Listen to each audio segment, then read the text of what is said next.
মক্কা নগরীতে একজন আলেম ছিলেন। ওই আলেম এমন বড় আলেম ছিলেন, হঠাৎ করে সে মৃত্যুবরণ করবে।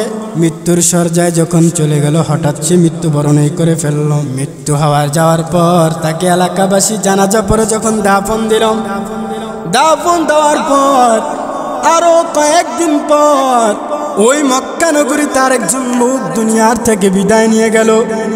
বিদায় নেওয়ার পর তখন সবাই তাকে জানাজা পরে দাফন দিবে। ওই যে মক্কা নগরীর আলেমটা মারা গেছিল তার পাশে তার কবর দিবে, তার পাশেই তার কবর খনন করতে লাগলো। কারণ আরবের মধ্যে একটা নিয়ম স্বাভাবিক হয়ে গেছে, একই কবরে কয়েকজন লোক দাফনের মধ্যে একটা স্বাভাবিক নিয়ম হয়ে গেল। যখন দেখলো ওই লোকটার পাশে একটা লোক মারা গেল, তার পাশে আরেকজনকে জানাজা পরে দাফন করবে। এই দাফন করার আগে যখন কবর খনন করতে লাগলো, কবর খনন করতে গিয়ে দেখে যে আলেম মারা গেছিল, সে আলেম আর কবরের মধ্যে নাই। ওই আলেমের জায়গায় একজন অচেনা মহিলা দেখা যায়। অচেনা একটা মহিলা দেখা যায়। অচেনা মহিলাটা যখন দেখলো, এলাকাবাসী সবাই ঘাবড়ে গেল। আমরা তো এখানে আলেম কবর দিলাম। এই ঘটনাটা লিখছেন পাকিস্তানের একজন বুজুর্গ আল্লামা তারিক জামিল সাহেব। চোখে দেখা কবরের আযাব একটা কিতাব তিনি লিখেছেন। ওই কিতাবের মধ্যে ঘটনাটা সুন্দর করে উল্লেখ করেছেন। আলেমের কবরের পাশে যখন আরেকজন কবর দিবে খনন করার পরে, ওখানে আলেমকে দেখতে পায় নাই, তাকায় দেখে অচেনা একটা মহিলা দেখা যায়। কিন্তু মক্কা নগরীতে এই মহিলার কোনো এক এলাকার এলাকার মানুষ আছেন। থাকার পরে ওই কবরে যখন মহিলাকে দেখো, তখন ওই এক ব্যক্তি, নিরালা ব্যক্তি ডাক দেখো, এই মহিলাকে আমি চিনি, তিনার গ্রাম হলো, বাড়ি হলো ফ্রান্সের মধ্যে। তিনি মারা গেছেন, তবে তিনি ছিলেন, তিনার বাপ মা দাদা দাদি সবাই তারা হলেন ইহুদি খ্রিস্টান বৌদ্ধ। তারা কিন্তু ইহুদি খ্রিস্টান। এই ইহুদি খ্রিস্টান হওয়ার পর ইহুদি খ্রিস্টান দেখলো এই শুধু মহিলাটা মুসলমান, কিন্তু তার বাপ মা হিন্দু। এখন ওই কবর খনন করার মধ্যে আলেমের জায়গায় যখন মহিলাকে দেখতে পাইল, মহিলাকে চিনার মতো একটা লোক ওই মক্কা নগরীতে ছিল। তিনি হজ করার জন্য হজের কাফেলায় গিয়েছিলেন। হজ করার পরে তিনি বলেন, এই মহিলাটাকে আমি চিনি, তেনার গ্রাম হলো ফ্রান্সের মধ্যে। তেনার বাপ মা হিন্দু বৌদ্ধ খ্রিস্টান, তিনি হলেন গোপনে মুসলমান হয়েছেন। এই মুসলমান হওয়ার কারণে ওই মক্কা নগরীতে তারা চিন্তা করলো মহিলাকে ফ্রান্সের মধ্যে দাফন করা হলো, কিন্তু আলেমের কবরের মধ্যে কেন আসলো, আর আলেম কেন পাওয়া গেল না? আলেমের কবরের মধ্যে আলেমকে দেখা যায় নাই।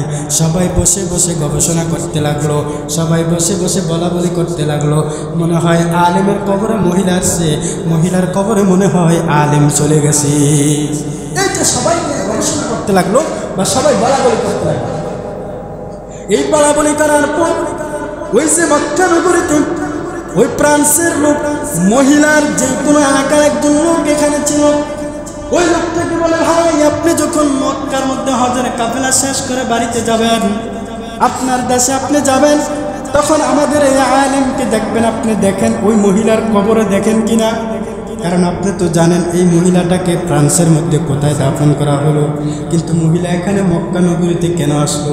ওই মক্কার নগরীতে যে মহিলাটা আসলো তার কবরের মধ্যে গিয়ে দেখবেন আমাদের এই আলেমেরকে পাওয়া যায় কিনা, তার লাশ পাওয়া যায় কিনা।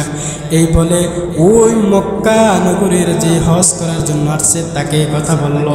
সবাই চিন্তা করল, এবার আমাদের আলেম এমন কি কাজ করেছে যার কারণে তার কবরের মধ্যে তিনাকে পাওয়া গেল না।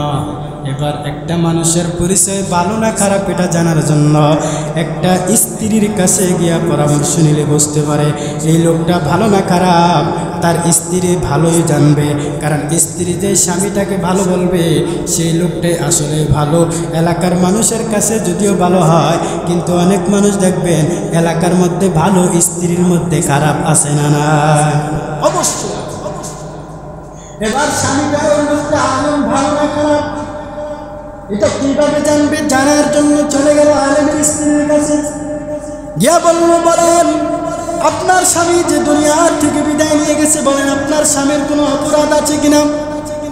ওই স্ত্রী বলল, না না, আমার স্বামীর মতো ভালো কোনো লোক হতে পারে না, আমার স্বামীর কোনো অপরাধ নাই। কয় না, অবশ্যই কোনো অপরাধ আছে কিনা, কিন্তু না হলে তো আর এখানে কিন্তু হয় না, নিশ্চিত কোনো অপরাধ আছে বা কোনো সমস্যা আছে। মহিলা চিন্তা করলো, আমার স্বামীর এমন কোনো সমস্যা আমি দেখি নাই, সে প্রতিদিন 5 ওয়াক্ত নামাজ পড়ে, আল্লাহর কোরআন তেলাওয়াত করে, সব কিছু করে, কিন্তু আমার স্বামীর অপরাধ তো আমি দেখতে পাই নাই, ব্যাপারটা কি? বলে, না, বলতে হবে। আপনি দেখেন তো, একটু চিন্তা করে দেখেন, আপনার স্ত্রীর এমন কোন, আপনার স্বামীর এমন কোনো দোষ আছে কিনা যার কারণে আল্লাহর আদেশ হয়ে গেল আপনার স্বামীর কবরে আপনার স্বামীকে পাওয়া যায় নাই, ফ্রান্সের কোনো এক মহিলাকে পাওয়া গেল। বলেন আপনার স্বামীর দোষ আছে কিনা? তখন স্ত্রী বলল, আমার স্বামীর সব কিছু ঠিক আছে, শুধু একটা জিনিস আমার স্বামীর দোষ থাকতে পারে। বলে, কে সেই জিনিসটা? ওই আমার স্বামী যখন আমার সাথে সহবাস করত, সহবাসের পরে ফরজ গোসল, আমার স্বামী এটা পছন্দ করত না, কারণ খ্রিস্টানদের মধ্যে সহবাস করার পরে ফরজ গোসলের নিয়ম না। ইহুদি খ্রিস্টানদের মধ্যে স্বামী স্ত্রী সহবাস করার পরে তাদের মধ্যে কোনো ফরজ গোসলের নিয়ম নাই। আমার স্বামী তাদের এই নিয়মটা পছন্দ করেছেন। তার মানে এই আলেম হয়ে যখন ইহুদি খ্রিস্টানদের নিয়ম পছন্দ করেছেন, এতে আমার আল্লাহ তার উপরে রাগান্বিত হয়ে গেলেন। রাগান্বিত হইয়া ওই যে ইহুদি খ্রিস্টানের মহিলাটা মারা গেল, সে তো গোপনে গোপনে আপনার ঈমান এনেছে, আল্লাহ এমন খুশি তার উপরে হয়েছেন, যার কারণে ওই ফ্রান্সের মহিলার কবর আমার আল্লাহর হুকুমে মক্কা নগরীতে চলে আসলো। আর মক্কা নগরীতে আলেম যে মারা গেল, সে ইহুদি খ্রিস্টানদের ধর্মটাকে প্রশংসা করার কারণে আল্লাহ তাআলা তাকে ফ্রান্সের মধ্যে নিয়ে গেছি। এ দুনিয়া নিচে গেলে ভাই শুধু আসার খেলা ঘর, চোখ বুঝলে দেখবি রে মনকে আপনার কে বাপর।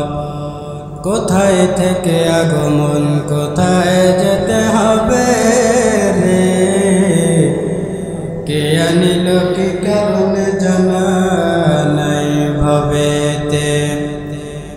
বসনো হাফিজ বাতু গোয়াম কে গুলতা জানমি মানদ,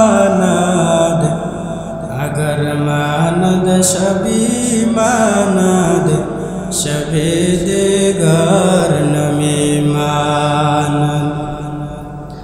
दिफ्त कुंट हाफिज का है फुलतजा की रय कखनो, एक रत रुकी दुरत रोकी ভুলবো যাস না তোর জীবন। মরণ থেকে যতই পালা,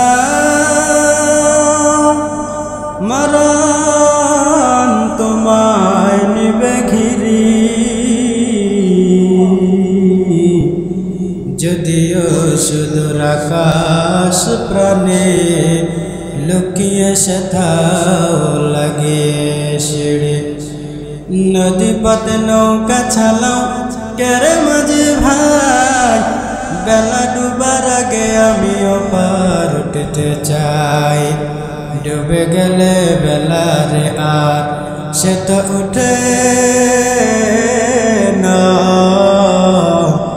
ভেঙে গেলে মেলা রে আর সে তো জমে না। মতো কাসিন কুল্লু নাসিন শারবুত, কবর বাইতিন কুল্লু নাসিন দাখিলো। আলহামদুলিল্লাহ, আল্লাহ তাআলার দরবারে শুকরিয়া আদায় করে যে মহান আল্লাহ রাব্বুল আলামিন আপনাদেরকে এবং আমি গুনাহগারকে অসংখ্য অগণিত বান্দাদের থেকে যাচাই বাছাই করে আজকের পবিত্র জুমার দিন আল্লাহর ঘর মসজিদে আসার বসার তৌফিক আল্লাহ তাআলা দান করেছেন। সেজন্য মহান মালিকের দরবারে কালিমাত শুকর আদায় করে জবান করে সকলে পড়ি আলহামদুলিল্লাহ। আমি আপনাদের সামনে দুটো কথা বলার নিয়তে মহাগ্রন্থ আল কোরআনুল কারীম থেকে একখানা আয়াতে কারিমা তেলাওয়াত করেছি। আল্লাহ পাক রব্বুল আলামিন যাতে করে কোরআন সংক্ষিপ্ত আকারে কোরআনের হাদিসের সংক্ষিপ্ত আকারে কিছু তর্জমা করার এবং কিছু কথা বলার আমাকে তৌফিক আল্লাহ দান করুন এবং আপনাদের সকলকে আমলের নিয়তে শ্রবণ করার জন্য তৌফিক আল্লাহ দান করুন পড়েন আমিন।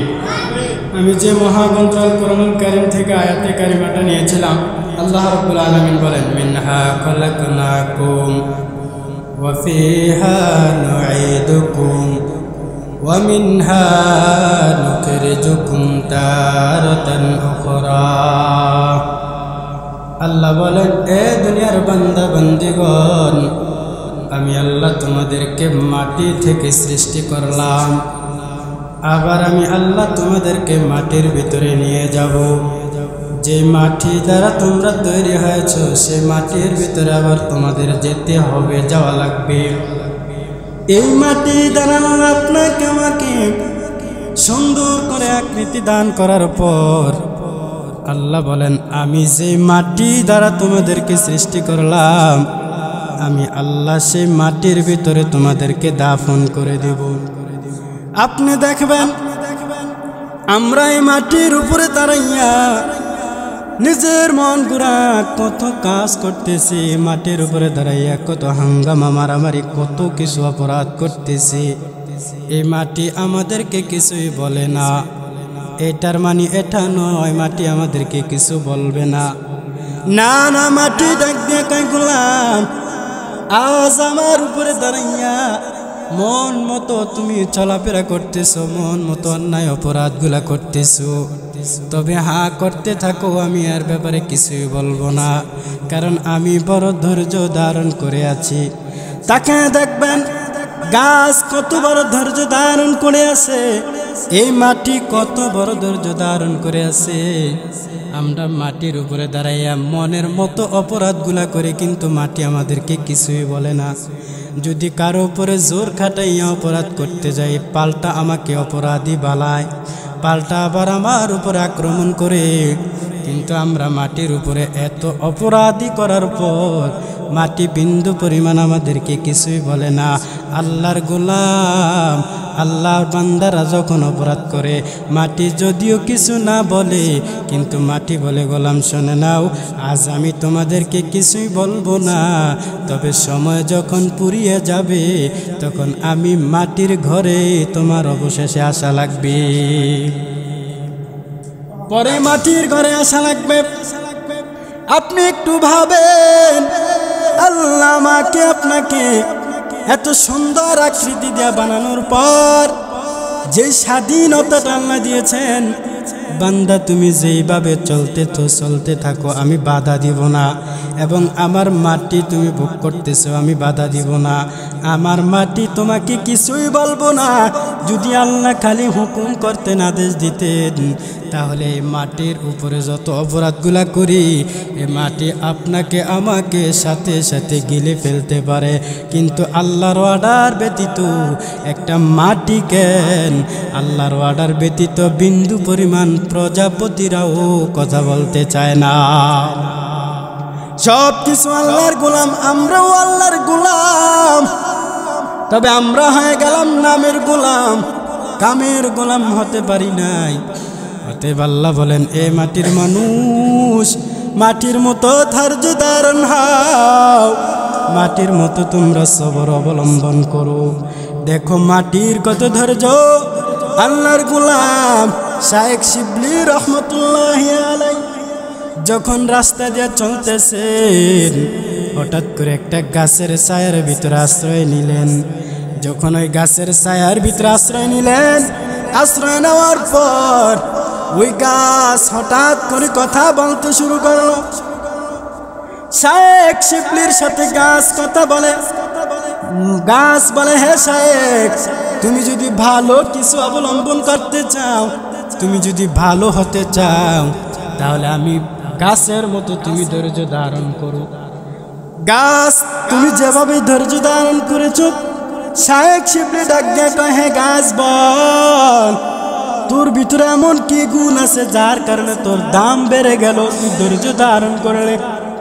গাছ ডাক দিয়ে কয়, শায়েখ তাকে দেখ, কত মানুষ আমাকে কাটে, কত মানুষ আমার গায়ের থেকে বালকাত ছুলে নেয়, কত মানুষ আমাকে কেটে কেটে তাদের ঘরের যন্ত্র বানায়, তারপরও আমি গাছ কিছু বলি নাই, বরং আমি তাদেরকে সুস্বাদু ফল দেই।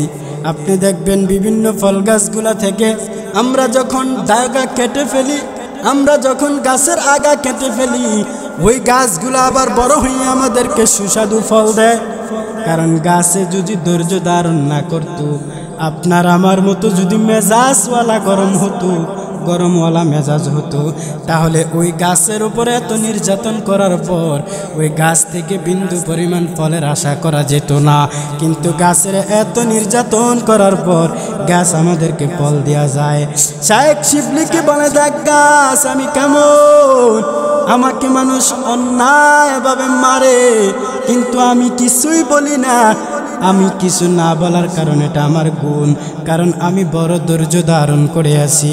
এবার শায়েখ শিবলি ডাক দেয়া কয়, গাছ তোমার যদি এতই বড় মহান গুণ থাকে বলো, তাহলে তোমাকে কেন মানুষ কেটে কেটে আগুনে ফালায়া দেয়?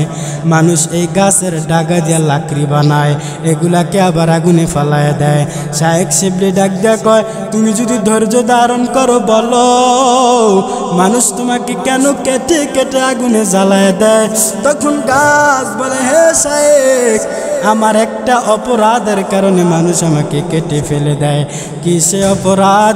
কয়, আমি শুধু উপরে উঠতে চাই, নিচে নামতে চাই না। আমি গাছ শুধু উপরে উঠতে চাই, শুধু উপরে উঠতে চাই, নিচে নামতে চাই না। আপনারা দেখবেন কোনো গাছের যদি আপনারা গাছ লাগানোর উপরে ডাগা দিতে থাকেন বা জাফা দিতে থাকেন, তখন ওই গাছগুলা জাফা বেট করে উপরে চলে যায়।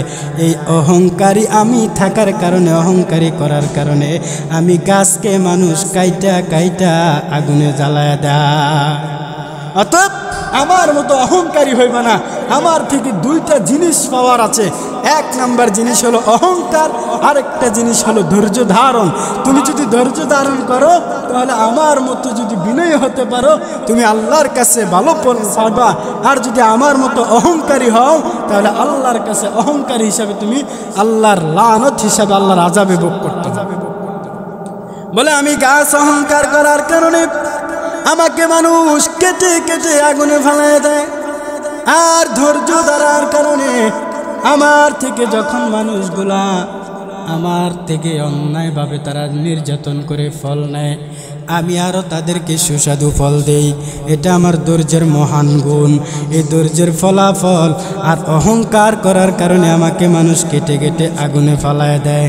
আল্লাহর নবী, আল্লাহর পয়গম্বর আপনাকে আমাকে সতর্কবাণী শোনায় দেয়া বলেন, উম্মতেরা, তোমরা দুনিয়ার জমিনে যখন চলবা অহংকার করবা না। কারণ অহংকার এটা ধ্বংসের মূল। অহংকার ধ্বংস হওয়ার কারণ। অহংকার যদি বান্দা করে, তাহলে বিন্দু পরিমাণ তার আমল আল্লাহর আদালতে কবুল হবে না। অহংকারীদের নেক আমলগুলা আমার নবী বলেন আগুনের মতো, যেমন আগুনে গরমের হাওয়ার কারণে ওই ছাই হয়ে যায়, লাকড়িগুলো পুরে পুরে ছাই হয়ে যায়। আল্লাহর নবী বলেন, ক্বালা রাসূলুল্লাহ সাল্লাল্লাহু আলাইহি ওয়া আলিহি ওয়াসাল্লাম, ইয়াকুম ওয়াল হাসাদা ফাইন্নাল হাসাদা ইয়াকুলুল হাসানাতি কামা তাকুলুন নারুল হাতাব। আল্লাহর নবী বলেন, একটা শুকনা লাকড়ি বা শুকনা গাছের ডাল বা পাতা আগুনে দিলে যেমন পুরিয়া পুরিয়া ছাই হয়ে যায়, বান্দারে তোমরা যদি নেক আমলের পাখি জাররা থেকে জাররা পরিমাণ অহংকার অন্তরের মধ্যে রাখো, তাহলে ওই লাকড়ির মতো তোমাদের নেক আমলগুলা ফুরে ফুরে আগুনের কাছে ছাই হয়ে যাবে। কিন্তু একটা মানুষও নাই যে তার ভিতরে অহংকার নাই। অহংকার ছাড়া মানুষ নাই। আমাদের দুইটা অভ্যাস হয়ে গেছে বেশি, যার কারণে আমরা আমল করেও মজা পাই নাই। কারণ যে ব্যক্তি আমল করবে তার মাথায় থাকবে নিরিবিলি ঠান্ডা পরিবেশ। যে ব্যক্তি আমল করবে তার আমলটা যদি আল্লাহর আদালতে ভালো হয়, তাহলে তার মেজাজ যেখানে সেখানে গরম হবে না। আমল করনেওয়ালা বান্দার ধৈর্য এমন পরিমাণ হয়, তার কথার মধ্যে ভালোবাসা আছে, কথার মধ্যে রস আছে, কিন্তু আমল করে কিন্তু কথার ভিতরে রস নাই। আমল করে মেজাজ গরম, এটা হওয়ার একমাত্র কারণ অহংকারের কারণে তার আমল আমার আল্লাহর আদালত পর্যন্ত যায় না। এজন্য আল্লাহ বলেন, ইন্নাল্লাহা লা ইউহিব্বু কুল্লা মুখতালিন ফাখুর। আল্লাহ বলেন, নিশ্চয় অহংকারী যারা অহংকার করে, তাকাব্বুরি করে, যাদের অন্তরে অহংকার, হিংসা, তাদেরকে আমার আল্লাহ পছন্দ করেন না। ইন্নাল্লাহা, নিশ্চয় আল্লাহ তাআলা, লা ইউহিব্বু, আল্লাহ পছন্দ করেন নাই, কুল্লু মুখতালিন ফাখুর, প্রত্যেক অহংকারীকে, প্রত্যেক হিংসাকারীকে, প্রত্যেক তাকাব্বুর দেখানেওয়ালা বান্দা বান্দিকে আল্লাহ পছন্দ করেন নাই। আমার নবী বলেন, অহংকারীদের আমল আল্লাহর আদালতে যায় নাই। তার মানে অহংকার করার কিছু নাই। আমাদের দেহটা যেহেতু আল্লাহ মাটি দিয়ে তৈরি করেছেন, আমরাও মাটির ঘরে যেতে হবে। এজন্য আপনার আমার দিলটা মাটির মতো নরম হওয়া লাগবে। এই মাটিকে আমরা কত পারাই, এই মাটির উপর আমরা কত ভর করে হাঁটি, মাটি কিছুই বলে না, একমাত্র ধৈর্য ধরার কারণে। ঠিক আমরাও যদি এমনভাবে ধৈর্য ধরতে পারি, তাহলে এই ধৈর্যের ফল দুনিয়ার জমিনে যদিও আমরা না পাই, ধৈর্যের ফল আমার আল্লাহ আপনাকে আমাকে আগে পরে দিবি। ওই যে কথা আছে না, ধৈর্যের ফল মিষ্টি হয়। আপনার অপরাধ, আপনার গুনাহ, আপনার এত পরিমাণ অপরাধ হয়ে গেছে, আপনি এবার নিজেকে বুঝলেন যে আমার এত অপরাধ দিয়ে আমি আল্লাহর আদালতে কিভাবে পৌঁছবো, আল্লাহর আদালতে কিভাবে যাব। আল্লাহ বলেন, বান্দা তুমি অপরাধ করেছো পাহাড় পরিমাণ, কিন্তু আমার রহমত হবে আসমান পরিমাণ। তোমার অপরাধের কথা স্মরণ করিয়া, তোমার ভুলের কথা স্মরণ করিয়া যদি বান্দা আমি আল্লাহর কাছে আসো, তবে হাত ধৈর্য নিয়ে আসতে হবে। গরম মেজাজে আমি আল্লাহর কাছে আসলে হবে না। আমি আল্লাহর কাছে যারা ধৈর্য নিয়ে আসছে, আমি আল্লাহর কাছে যারা বিনয়ী হয়ে আসছে, আমি আল্লাহর কাছে যারা ছোট হয়ে আসছে, আমি আল্লাহ তাদেরকে বড় বানিয়ে দিয়েছি, আমি আল্লাহ তাদেরকে মাফ করে দিয়েছি। আমাদের গুনাহ করা এটা আমাদের অভ্যাস যদি হয়ে যায়, মাটির মতো ধৈর্য ধারণ করে যদি আমরা তওবা করি, একটা আওয়াজ করে বলেন তো, আমাদের তওবার গুনাহ মাফ করবেন কে? আল্লাহ তাআলা মাফ করে দিবেন। অতএব আমাকে আপনাকে যে প্রথম অস্ত্রটা অর্জন করা লাগবে, সেই অস্ত্রের নাম হলো ধৈর্য। ধৈর্য না থাকলে বান্দা সুফল হবে না, ধৈর্য না থাকলে বান্দা ভালো কিছু আশা করা যায় না। মানুষ বিপদে পড়েছ, বিপদে পড়ে তুমি ধৈর্য ধারণ করো, বিপদ দিয়েছেন আমার আল্লাহ। এই ধৈর্য ধরার কারণে আল্লাহ তোমাকে বিপদ থেকে উদ্ধার করে দিবে। কারণ তোমার মনে করো 10 টাকার জিনিস হারানো গিয়েছে, তুমি ধৈর্য ধারণ করো, 20 টাকার জিনিস আমার আল্লাহ দিবেন। কারণ আল্লাহ ধৈর্য দেখেন, বান্দার ধৈর্যের দিকে তাকাইয়া বান্দা যদি আল্লাহর কাছে ধৈর্য ধারণ করে, তাহলে এই ধৈর্যের বিনিময় আল্লাহ বলেন, ইন্নাল্লাহা মা'আস সাবিরিন, নিশ্চয় আমি আল্লাহ ধৈর্য ধারণকারীদের সাথে আছি। আল্লাহ ধৈর্য ধারণকারী বান্দাদের সাথে আছেন। মুসলমান ভাইয়েরা রে আমার, এজন্য আপনাকে আমাকে মাটির মতো ধৈর্য ধারণ করতে হবে, এই মাটির নিচে আমরা চলে যেতে হবে। অতএব মাটির মতো ধৈর্য ধারণ হয়ে নিজের থেকে অহংকার দূর করে দিতে হবে।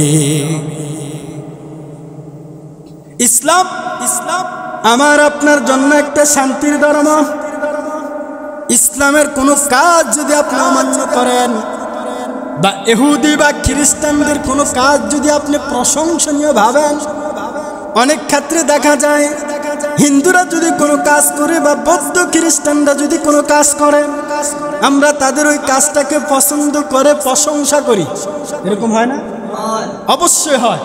হিন্দুদের মনে করেন তারা যখন পূজা করে, এত সুন্দর লাইটিং, এত সুন্দর করে তাদের ওই পূজার বিষয়গুলো সাজায়, তখন মুসলমান ঈমান আনেওয়ালা বান্দা, ঈমান আনেওয়ালা বান্দিরা তাদের ওই সৌন্দর্য দেখে প্রশংসায় লিপ্ত হয়ে যায়।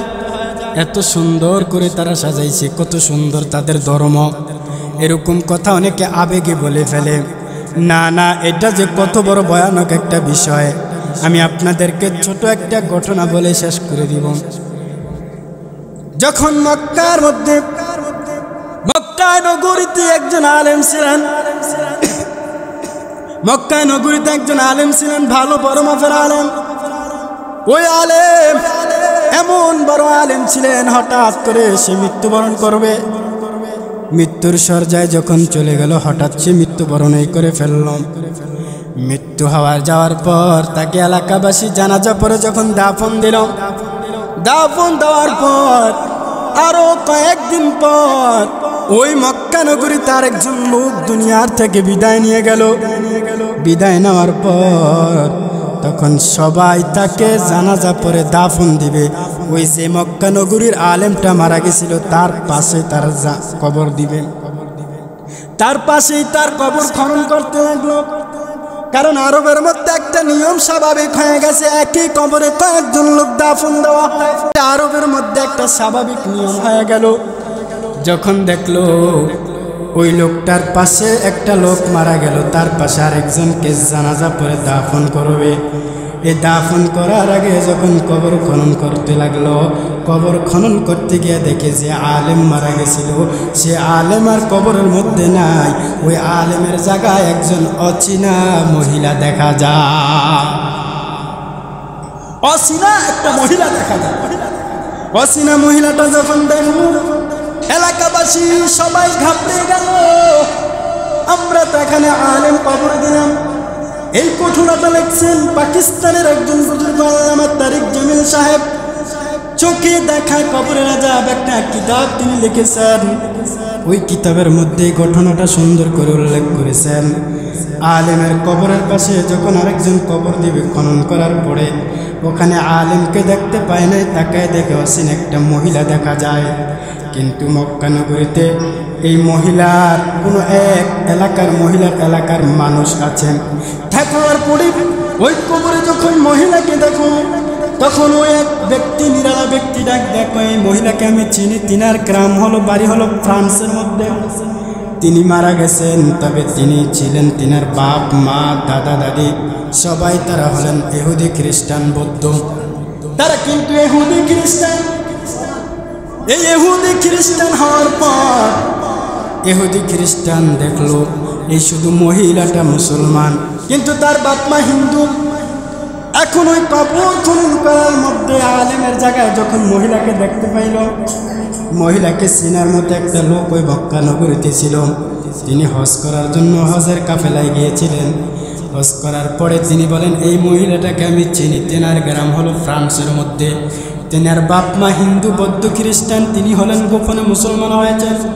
এই মুসলমান হওয়ার কারণে ওই মক্কা নগরীতে তারা চিন্তা করলো মহিলাকে ফ্রান্সের মধ্যে দাফন করা হলো, কিন্তু আলেমের কবরের মধ্যে কেন আসলো, আর আলেম কেন পাওয়া গেল না? আলেমের কবরের মধ্যে আলেমকে দেখা যায় নাই। সবাই বসে বসে গবেষণা করতে লাগলো, সবাই বসে বসে বলা বলি করতে লাগলো। মনে হয় আলেমের কবরে মহিলা আসছে, মহিলার কবরে মনে হয় আলেম চলে গেছে। এইটা সবাই গবেষণা করতে লাগলো বা সবাই বলা বলি করতে লাগলো। এই বলা বলি করার পর ওই যে মক্কা নগরীতে ওই ফ্রান্সের লোক, মহিলার যে কোনো এলাকার একজন লোক এখানে ছিল, ওই লোকটাকে বলে, ভাই আপনি যখন মক্কার মধ্যে হজের কাফেলা শেষ করে বাড়িতে যাবেন, আপনার দেশে আপনি যাবেন, তখন আমাদের এই আলেমকে দেখবেন, আপনি দেখেন ওই মহিলার কবরে দেখেন কিনা।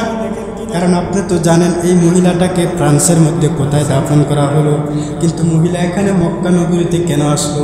ওই মক্কার নগরীতে যে মহিলাটা আসলো, তার কবরের মধ্যে গিয়ে দেখবেন আমাদের এই আলেমেরকে পাওয়া যায় কিনা, তার লাশ পাওয়া যায় কিনা।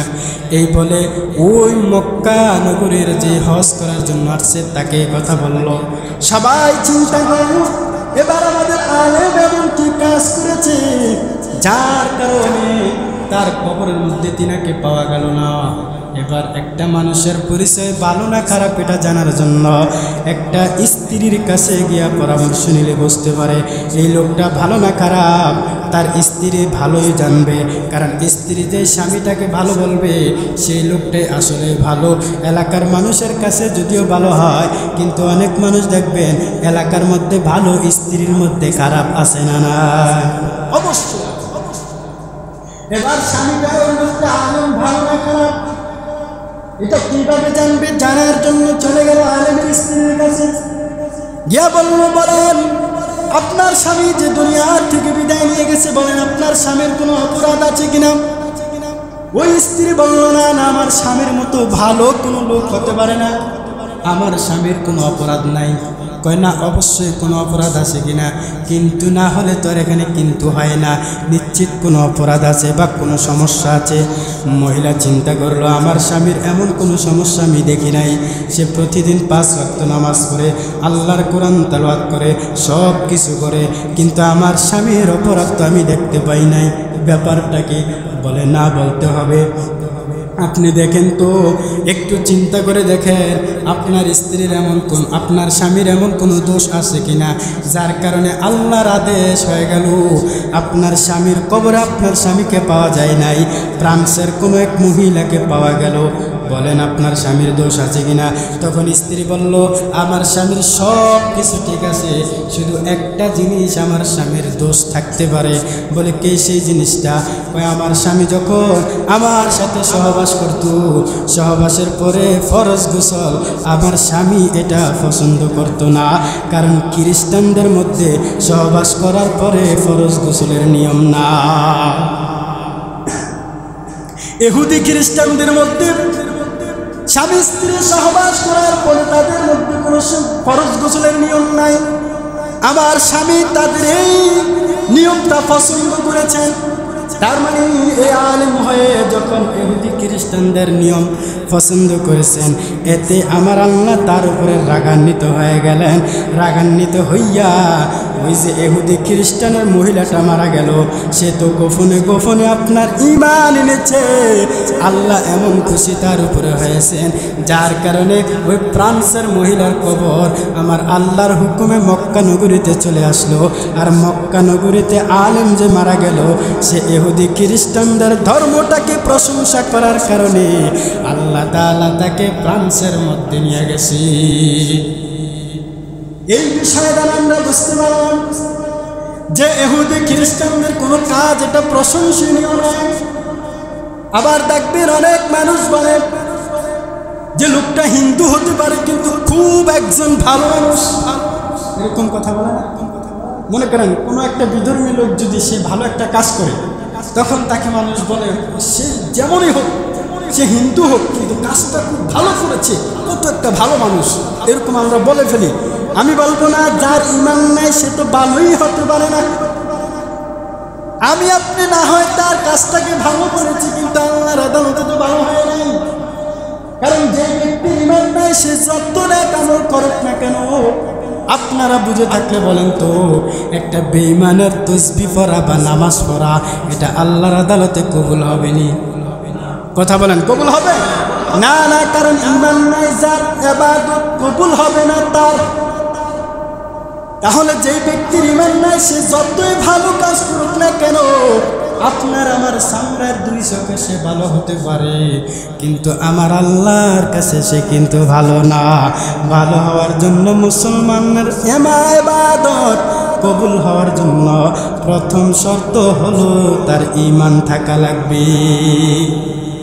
ঈমান হলো সবচেয়ে বড়। আমরা মনে করি আমাদের মধ্যে সবচেয়ে বড় দৌলত,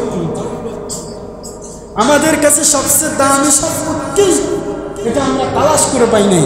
আমরা মনে করি আমার কাছে সবচেয়ে বড় দামি একটা সম্পদ হলো আমার ছেলে, আমার কাছে বড় দামি সম্পদ হলো আমার বিবি, আমার কাছে বড় দামি সম্পদ হলো আমার ঘর বাড়ি, আমার কাছে সবচেয়ে বড় দামি জিনিস হলো এটা সেটা।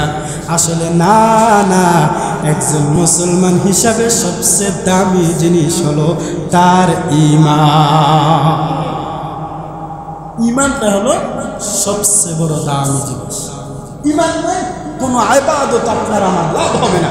এজন্য ভাইরা আমার আল্লাহ রাব্বুল আলামিন বলেন মিনহা খালাকনাকুম ওয়া ফিহা নুঈদুকুম ওয়া মিনহা নুখরিজুকুম তারাতান উখরা। আমি তোমাদেরকে মাটি দিয়ে তৈরি করেছি, আগে পরে আমার মাটির ঘরে তোমরা আসা লাগবে। আমি আপনি কেমন বোকার ঘরে বাস করি, যেই ঘরে সারা জীবন থাকবো, যেই ঘরে চিরস্থায়ী থাকবো, ওই ঘরের কোনো ফিক্রি নাই। যেই ঘরে বেশি দিন থাকতে পারবো না, ওই ঘর নিয়ে আমরা সারাদিন ফিকিরে থাকি। সবাই জানে যে আসমানের নিচে জমিনের উপরে যে বসত বাড়িগুলো আছে, এগুলোর মধ্যে আমরা সারা জীবন থাকতে পারবো না। এই স্লোগানটা কিন্তু আমরা সবাই দেই, কিন্তু যেখানে সারা জীবন থাকবো, যেই জায়গায় কিয়ামত পর্যন্ত পড়ে থাকবে, শুধু পড়ে থাকবো বিষয়টা এমন না, একা একা নির্জনে সময় ব্যয় করতে হবে, সেই ঘরের বিষয়ে আমরা বিন্দু পরিমাণ ফিকির করি না। কিন্তু যেখানে থাকতে পারবো না, সেই ঘর নিয়ে আমরা ফিকিরে আসি। ভাইয়ারা আমার, আমরা যে যাই করি না কেন, আমাদের শেষ ঠিকানা একটা, কিন্তু কবর দেশে যাওয়া লাগবে। কবর দৈনিক আপনাকে আমাকে ডাকে, বান্দা সাবধানে চলাফেরা করো, আমি কবরের ঘরে আসার আগে ঈমান নিয়ে আসো। কবর প্রতিদিন ডাক দেয়া কয়, গোলাম আমি যে ঘরটা, সেখানে কিন্তু বাতি থাকবে না, সাথী থাকবে না, অন্ধকার অন্ধকার। ওই ঘরের মধ্যে আত্মীয় স্বজন কাউকে পাইবা না। সাবধান, আমি ঘর কিন্তু পোকামাকড়ের ঘর। আমার ঘর, আমি যে জায়গায় তোমাদেরকে আশ্রয় দেব, ওই জায়গাটা কিন্তু সাপ বিচ্ছুর ঘর। ওই জায়গায় যদি আসতে চাও, বান্দা পরিপূর্ণ নেক আমল নিয়ে আসো। আজকে তাকায় দেখেন যে আল্লাহ আমাকে আপনাকে বানাইছেন। আপনারা বলেন তো, দুনিয়ার জমিনে আমাকে আপনাকে বানাইছেন কে? আরেকটু আসতে বলেন কে? আল্লাহ আপনাকে আমাকে দুনিয়াতে বানানোর পর আল্লাহ দৈনিক আপনাকে আমাকে 5 বার ডাকেন। তাও আল্লাহ আল্লাহর স্বার্থে ডাকে না, আমার আপনার স্বার্থে ডাকে। আজকে আমি যেই নেতার পাগল হয়ে গেলাম, ওই নেতায় যদি আমাকে আদেশ দেয় আজকে অমুক জায়গায় মিছিল হবে, অমুক জায়গায় মিটিং হবে, তাহলে ঘুম নাই, খানা নাই, বৃষ্টি নাই, রৌদ্র নাই, নেতার কথায় 500 টাকার বিনিময় দৌড়াই। আছে কি না নাই? বলেন আছে না নাই? আমি বলবো ভাইয়ারা, আপনি দৌড়ান, এটা আপনার বিষয়, তবে আমার এতটুকু কথা আপনি মনোযোগ দিয়ে শোনেন। আমার অল্প একটু কথা আপনি ভালো করে শোনেন। আপনার বিবেকের কাছে আমি ক্ষুদ্র একটা মানুষ প্রশ্ন রেখে যাই, যেই নেতার পান্দে পড়ে বা যেই কোনো দলের পান্দে পড়ে আপনি ঈমান হারা হয়ে তার ডাকে সারা দিয়ে দৌড়ে গেলেন, খানারও খবর রাখলেন না, আপনার দেহের দিকে তাকাইলেন না, আপনি ওর পিছনে পাগল হইয়া ওর সাথে সম্পর্ক রেখা, তাল্লুক রেখা যে দৌড়াইলেন, যে আল্লাহ আপনাকে আমাকে বানাইলো, সে আল্লাহ তো দৈনিক 5 বার আপনাকে আমাকে ডাকলো, ওই আল্লাহর ডাকে তো আমি আপনি সাড়া দিলাম না, সাড়া দিই না, অথচ বানাইছে কিন্তু আল্লাহ, আবার নিয়েও যাবে আল্লাহ, ওই আল্লাহর ডাকে সাড়া দেই না। অতএব ভাইরা আমার, আল্লাহর আদালতে যেতে হলে আল্লাহর ডাকে সাড়া দিতে হবে। আপনি ঈমান আমল ঠিক রাখা, নামাজগুলা ঠিক রাখা, তারপর আপনি বাকি কাজগুলা করেন। কারণ যদি আপনি ঈমান না ঠিক রাখা, আল্লাহর ইবাদত ঠিক না রাখা, দুনিয়ার যতই কাজ করেন না কেন, এটা আপনার দুনিয়ার জন্য সফল, আখিরাতে গেলে এর পরিণাম কিন্তু ভয়াবহ, পরিণাম হবে ভয়াবহ। এজন্য আমাদের সম্পর্ক রাখা লাগবে একজনের সাথে। আওয়াজ করে বলেন তো, তিনি কে? আল্লাহর সাথে তাআল্লুক রাখতে হবে। আল্লাহর সাথে যদি ভালোবাসাটা গভীর হয়, তাহলে আপনার আমার ইবাদত করতে সহজ হবে। আল্লাহর সাথে যদি ভালোবাসাটা গভীর হয়, তাহলে আল্লাহর ইবাদতে লিপ্ত হতে আমাদের জন্য সহজ হবে। আমরা তো মানুষটা এত ভালোবাসি, যার কারণে আপন মানুষকেও ভুলে যাই। অনেক সময় দেখবেন অনেক মুরিদ আছে পীর সাহেবকে এতটাই ভালোবাসে, আবেগ দিয়ে সব কিছু উজাড় করে দেয়, কিন্তু খবর নিয়ে দেখেন তার ঘরের মা বাবারও বাদ দেয় না। আছে না নাই? ঘরের মা বাবাকে খাবার দেয় নাই। পীরের মুরিদ হইয়া পীরকে এতটা ভালোবাসে, 500-1000 দিয়ে দোয়া চায়, কিন্তু মা বাবার 100 টাকা দিয়েও ফিরাও চায় নাই। অথচ নবী বলেন, তুমি যদি দোয়ার বান্দার নিতে চাও, আর যেই দোয়াটা কবুল হবে এরকম দোয়া যদি নিতে চাও, যে দোয়াটা মুস্তাজাবুদ দাওয়া হবে এরকম দোয়া যদি পেতে চাও, তাহলে সন্তান তুমি তোমার মা বাবার কাছ থেকে দোয়া নাও। আমি মোল্লার কাছে দোয়া চাইলে দোয়া করতে পারি, কবুল হতেও পারে, নাও হতে পারে। আপনি কোন আলেমের কাছে দোয়া চাইবেন, সে দোয়া করবে, কবুল হতেও পারে, নাও হতে পারে। কিন্তু কোন সন্তান যদি তার মা বাবার কাছে দোয়া চায়, আর মা বাবা যদি খুশি হইয়া সন্তানের জন্য দোয়া করে, মা বাবা দোয়া করতে দেরি হয়, ওই দোয়াটা সন্তানের জন্য কবুল হইতে আমার আল্লাহ দেরি করেন না। এজন্য ভাইরা আমার, আপনি আপনার জায়গায় যাকে ভালোবাসেন বাসেন, কিন্তু আপনার মা বাবাকে তো প্রাধান্য দেওয়া লাগবে। প্রাধান্য দিবে দূরের কথা, এমনও তো খবর পাই সন্তান হইয়া মা বাবার গায়ে হাত তুলে আসে না না? অবশ্যই আছে। ওই সন্তান দুনিয়াতে থাকা অবস্থায় তার বিচার আমার আল্লাহ নিজেই করে দিবেন। যদিও সে গায়ের জোরে মা বাবার গায়ে হাত তুলেছে, আল্লাহ বলেন এটা আমি সহ্য করব না, আমি এটার ফল তোমাকে দুনিয়াতে মৃত্যুর আগেই দিয়ে দেব। 3টা বিষয়ের অপরাধ আল্লাহ দুনিয়াতে শাস্তি দেন। 1 নম্বর অপরাধ, যারা মা বাবার সাথে বেয়াদবি করবে, মা বাবার সাথে অপরাধ করবে, তাদের শাস্তি আল্লাহ মৃত্যুর আগে দুনিয়ার জমিনে দিয়ে দিবেন, আগে পরে হোক। 2 নম্বর হলো, যারা উলামায়ে কেরামদের সাথে বেয়াদবি করবে, তাদের পরিণামটাও ভালো হবে না। আল্লাহর নবী বলেন, তাদের বিচারটাও আমার আল্লাহ দুনিয়ার জমিনে আগে পরে করে দিবেন। তবে মরার আগে পরে না, মরার পরে তো আসেই বাকি। অপরাধ করার কারণে আল্লাহ তাআলা দুনিয়াতে মরার আগেই তোমার বিচার করে দিবে। 3 নম্বরে হলো জালেম, যারা অপরাধী, যারা বিনা কারণে মানুষের উপরে জুলুম করে। মাজলুম যদি দুটো হাত তুলে বলে, মালিক গো, আপনার ওই গোলামটা আমাকে বিনা অপরাধে আক্রমণ করেছে, গায়ের জোরে আমার উপরে এসে আক্রমণ করেছে, আল্লাহ আমি সহ্য করতে পারি নাই। আল্লাহ গো, আমি এতটা অসহায় হয়ে গেলাম, কারো কাছে আমি বিচার গিয়েও বিচার পাই নাই। আর বিচার চাইতে গেল টাকা না দিলে বিচার পাওয়া যাবে না, এতটা অসহায়ের মধ্যে আমি পড়েছি। মালিক, আপনি ছাড়া আমার কেউ নাই। যখন মাজলুম চোখের পানি ছেড়ে আল্লাহর কাছে তালাশ করে তামান্না করে বিচারটা দিয়া দেয়, আল্লাহ বলে, মাজলুম তোমরা শোনো, তোমাদের দোয়াটা আমি আরশের মধ্যে এমনভাবে পড়ে গেছে, যার কারণে তোমরা অভিশাপে বদদোয়া করেছো, আমি আল্লাহ তাকে মৃত্যুর আগে দুনিয়াতেই বিচার করে দিব। 3 শ্রেণীর মানুষ অপরাধ দুনিয়াতে মৃত্যুর আগে ভোগ করে। 1 নম্বরে মা বাবার সাথে অপরাধ, 2 নম্বরে উলামায়ে কেরামদের সাথে অপরাধ, 3 নম্বরে মাজলুমদের সাথে অপরাধ। এই 3 শ্রেণীর ব্যক্তির বিচারগুলো আমার আল্লাহ দুনিয়াতে করেন।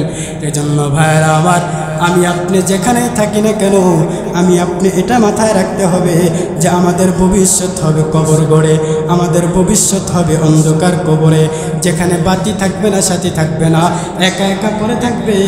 ওই একা একা থাকার জায়গাটা আলোকিত করার দরকার আছে না না? আরো আজকুল বলেন, অন্ধকার কবর আলোকিত করা দরকার আছে না নাই? যদি বলেন আছে, তাহলে কিয়ামত একটা সময়, কিয়ামত যে হবে এই ব্যাপারে আপনাদের বিশ্বাস আছে তো? সবার আছে? কিয়ামত একটা দিন আছে, হাসরের ময়দান একটা দিন আছে, যেখানে সব বান্দারা উলঙ্গ হয়ে দাঁড়াবে। এক বান্দারা, পৃথিবীর সকল বান্দারা হাসরের ময়দানে দাঁড়াবে। আখির নবীর উম্মতরা দাঁড়াবে, মুসা নবীর উম্মতরা দাঁড়াবে, ঈসা নবীর উম্মতরা দাঁড়াবে। আমার নবীকে প্রশ্ন করা হয়, ইয়া রাসূলুল্লাহ, পয়গম্বর, এত নবীর উম্মতরা যখন দাঁড়াবে, আপনি আপনার উম্মত দিয়ে কীভাবে চিনবেন যেটা আপনার উম্মত? আপনি চিনবেন কীভাবে? কারণ সবাই দাঁড়াইলে কে কার উম্মতকে চিনবে? তখন আমার নবী উদাহরণ দেওয়া বলে, শুনে নাও, আমার উম্মত যারা নামাজ পড়ে, নামাজ পড়লে যে কাজটা করা লাগে সর্বপ্রথম, নামাজের পূর্বে আমরা যে কাজটা করি সেই কাজের নাম হলো ওযু। ঠিক কিনা বলেন? আমরা নামাজের পূর্বে যে কাজটা করি পবিত্র হওয়া, মানে ওযু করা। ওযু দারাত, ওযু দাস্তা, ওযু কোন, মুসল্লিদার জমি দাস্তা, নামাজ কোন। আমরা নামাজে যাওয়ার আগে যে ওযুটা করে নেই, এই ওযুটা করার আগে আমাদের আগে হাত পা ও চেহারাগুলো ধুতে হয়। আল্লাহর নবী বলেন, যারা নামাজ পড়ার জন্য ওযু করেছিল হাসরের ময়দানে তাদের হাতগুলা সূর্যের মতো জলমল জলমল করতে থাকবে। তখন আমি বুঝতে পারবো যেটা আমি নবীর উম্মত। তখন আমি বুঝবো যেটা আমি আর উম্মত, আমি নবীর উম্মত। কারণ মনে করেন এখানে 2000 গরু দান করাই দিলাম, 2000 গরু কিন্তু সাদা, পুরাগুলো সাদা, কোনো কালার নাই, এর মধ্যে শুধু একটা কালার আছে কালো। এবার 2000-এর মধ্যে সাদা 2000 গরুর মধ্যে কালা একটা গরু তালাশ করে বের করতে কি বেশি কষ্ট হবে? বলেন কষ্ট হবে? কষ্ট হবে না। ঠিক আল্লাহর নবী বলেন, হাসরের ময়দানে প্রত্যেকটা নবীর উম্মত যখন দাঁড়াবে তখন আমার উম্মতরাও দাঁড়াবে। আমার উম্মতের পাওয়ার একটা আলাদা থাকবে, তাদের অজুর অঙ্গগুলো জলমল করতে থাকবে। তখন ওই হাজার উম্মতের ভিড়ে আমার উম্মতকে তালাশ করতে আমি নবীর বিন্দু পরিমাণ কষ্ট লাগবে। এজন্য ভাইয়েরা, আপনি যদি হাসরের ময়দানে সহজে নবীর উম্মত দাবি করতে চান বা আপনাকে নবী সহজে তালাশ করতে চায়, আপনি কঠিন মুসিবতের সময় যদি আরশের ছায়াটা পেতে চান, তাহলে আপনার 1 নাম্বার শর্ত হলো ওযু করা লাগবে। আর ওযু করা মানে তো নামাজ পড়া। ওযু করা মানে তো নামাজ পড়া। ভাইরা আমার, নামাজ এটা মূল ইবাদত। ঈমান আনার পরে আল্লাহ নামাজের কথা বলেছেন। কিন্তু কতবার যে আপনাদেরকে বলবো নামাজের কথা, নামাজের কথা, আপনারা এক কান দিয়ে ঢুকান, অপর কান দিয়ে বের করে দেন। এই যে গত সপ্তাহে এমনভাবে বলেছি যে কারা সওয়াবের উদ্দেশ্যে আসছেন সবাই মাশাআল্লাহ হাত তুলছে। সুন্নত পরে একটাও যাবেন না, তারপরেও যায় কি গেছে কি গেছে না? বলেন গেছে কি গেছে না? এত বলার পরে বিনয়ভাবে বলার পরে যে সে গেল না, এর মানে এটা না যে আমি কাঠকোল্লার কথাটা সে অপরাধ করেছে। সে নিজে গিয়া আমাকে লজ্জা দেয় নাই, সে নিজে গিয়া নিজের ক্ষতি সে টেনে আনছে।